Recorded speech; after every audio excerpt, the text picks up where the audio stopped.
Bonjour à tous, c'est Roland pour une nouvelle analyse. Aujourd'hui, on va faire la paire USD-JPY, donc dollar américain contre yen japonais. Alors, on a eu des phases de mouvement assez tumultueuses ces dernières semaines. Évidemment, je parle de cette zone ici. On a eu une accélération, on a eu dans un premier temps une accélération baissière, forte, c'est marqué, puis un rebond haussier, puis une accélération baissière ensuite. Alors, pour moi, il n'y a toujours pas vraiment de tendance nette. De toute façon, ça se voit ici pour l'instant. Là, dans le contexte actuel, ce qu'on a vu, c'est qu'on avait dans un premier temps ici une zone de range qui se dessinait. Donc là, par contre, je vais m'intéresser surtout à cette partie, on va dire ici, jusqu'ici. Donc dans cette zone, les cours étaient dans une zone de range, comme vous voyez, bornée par ces deux plus hauts, enfin ce plus haut et ce plus bas.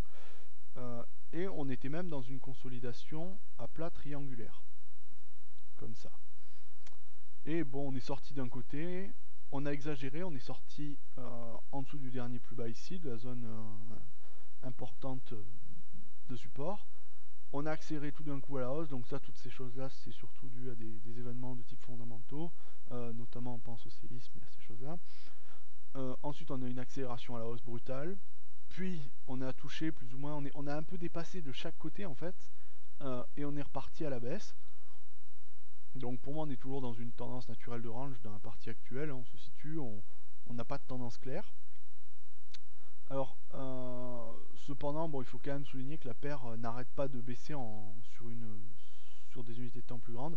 On va regarder, on va jeter un petit coup d'œil en weekly, en hebdomadaire.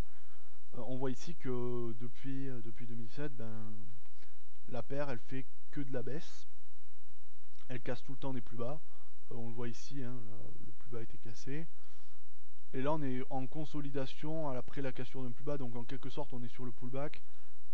Moi personnellement, quand je vois ça, là pour moi il y a toutes les configurations réunissant une baisse, donc sur du moyen terme pour moi là, c'est-à-dire en unité de temps hebdomadaire, on a tout vraiment pour dire que ça va baisser. C'est-à-dire qu'on a une droite de tendance tenue par 3 points. On vient de rebondir au dernier niveau qui représente à la fois le pullback, la zone de support qui a été cassée, qui joue maintenant résistance, à la fois une trendline ici bien tracée, tendance baissière, et ainsi que les bandes de Bollinger en consolidation à plat. Pour moi, il y a évidemment là, techniquement, on peut être presque assuré qu'on va avoir une baisse. Là, pour moi, c'est assez flagrant. Il y a peu de chances qu'on ait un rebond aussi actuellement. Bien que ce soit possible, évidemment, rien n'est impossible. Voilà. Donc on va repartir sur du journalier. Mais pour moi, voilà, à moyen terme, il n'y a pas vraiment de... C'est difficile de dire si ça va que ça augmente. Pour moi, c'est très probable qu'on ait une reprise, un nouveau mouvement comme celui-ci, c'est-à-dire une nouvelle vague d'impulsion baissière à la suite, donc quelque chose comme ça qui nous ramènerait encore vers des plus bas.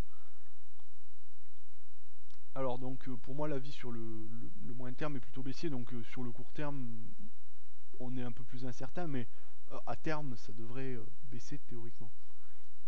Alors on va retracer donc nos deux zones, on va en mettre plusieurs maintenant puisque on a de nouveaux plus hauts et plus bas qui se sont formés. Voilà, on va tracer là. Alors donc dans cette zone, bien pour l'instant on est en train de s'approcher des zones de plus bas. Donc dans une configuration de range actuellement, c'est très très difficile de dire, même si mon avis sur le hebdomadaire est baissier, c'est très difficile de dire si maintenant, à partir de maintenant, on va commencer à baisser.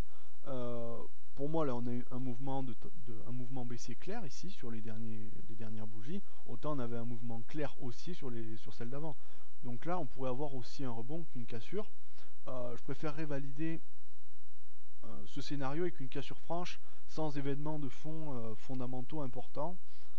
Ou alors avec dans le sens quoi, mais je veux dire pas par une catastrophe naturelle ou par des choses comme ça comme on a lu là, puisque là on a eu une exagération vraiment, c'était vraiment du comportement de masse, c'est tout le monde qui a acheté ou qui a vendu juste après, donc enfin on n'est pas dans la logique générale, dans la normalité si j'ose dire. Donc là, si on valide une cassure en temps normal, même s'il y a des annonces, logiquement, il faudrait casser donc ce plus bas, me semble, le premier plus bas ici déjà. Si on le casse, on pourrait avoir une indication potentiellement baissière, parce que vraiment le niveau de support aussi, on en a un qui est là. C'est celui-là, là on a vraiment un bon niveau de support sur lequel on pourrait rebondir maintenant potentiellement, mais c'est pas certain.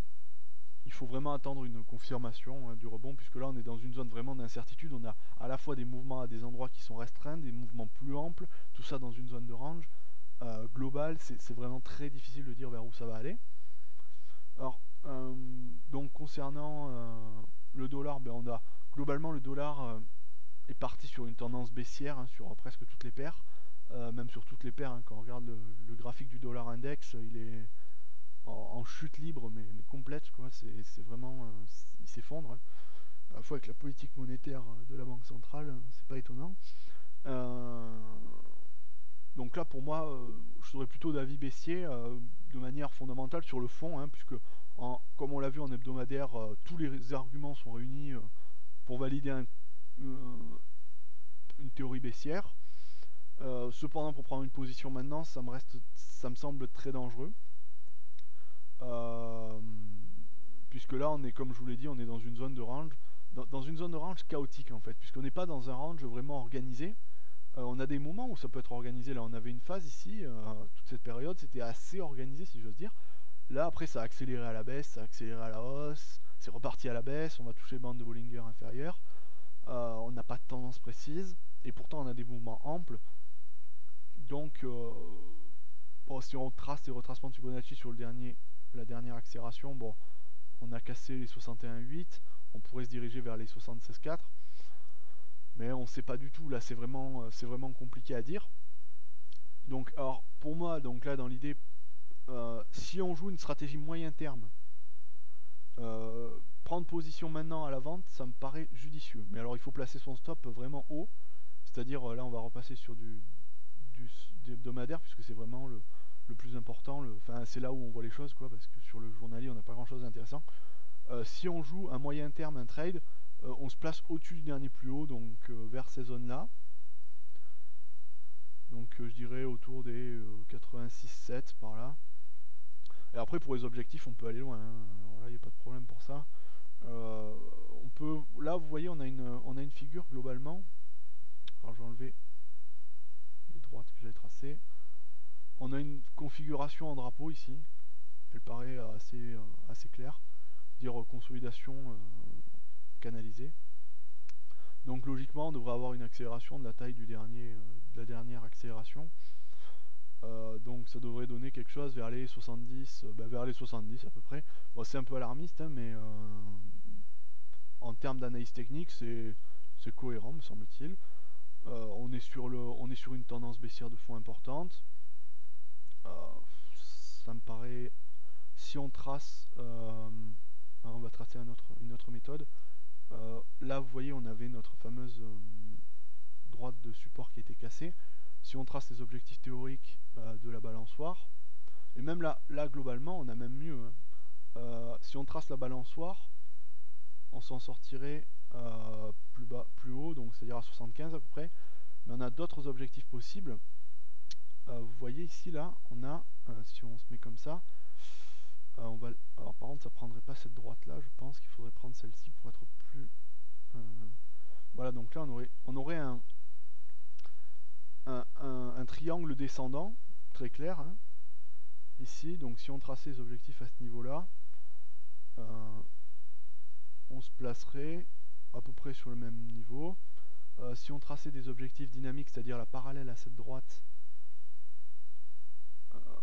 voilà, bon, on aurait des niveaux dynamiques, donc on ne pourrait pas trop savoir vers où ça va aller, mais on serait sur des objectifs assez raisonnables. Par rapport au stop, ça me paraît très crédible.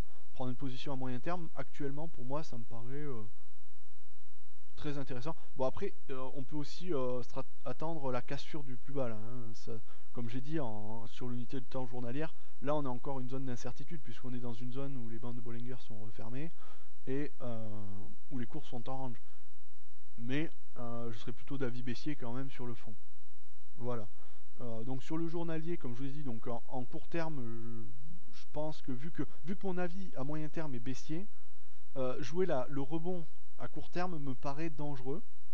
C'est-à-dire le rebond sur ces niveaux de plus bas ici me paraît osé, un petit peu dangereux.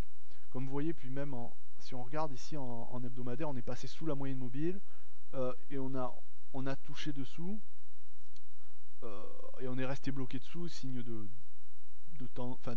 confirmation baissière un petit peu en quelque sorte. Mais mon avis est clairement baissier sur l'unité de temps moyen terme. À part si on était amené à rebondir et à casser cette droite, là mon avis changerait évidemment. Mais si on continue un petit peu encore, si on casse cette zone de range à la baisse, là il sera complètement baissier mon avis, bien qu'il l'ait déjà. Enfin ça sera confirmé. Donc sur le très court terme, sur le court terme en daily, je pense qu'il n'y a pas vraiment d'intérêt d'acheter. Vaut mieux attendre à la limite une bonne cassure baissière en daily et chercher à prendre des vagues baissières, des vagues d'impulsion baissière sur le journalier. Voilà, donc comme d'habitude, je vous ai pas donné un avis très fixe, hein, mais pour moi c'est tendance de fond baissière sur une unité de temps forte, et en conséquence il vaut mieux éviter de jouer l'inverse sur les unités de temps plus courtes. Voilà, donc vous avez mon avis, j'espère que ça vous aura intéressé, et sur ce je vous dis à bientôt.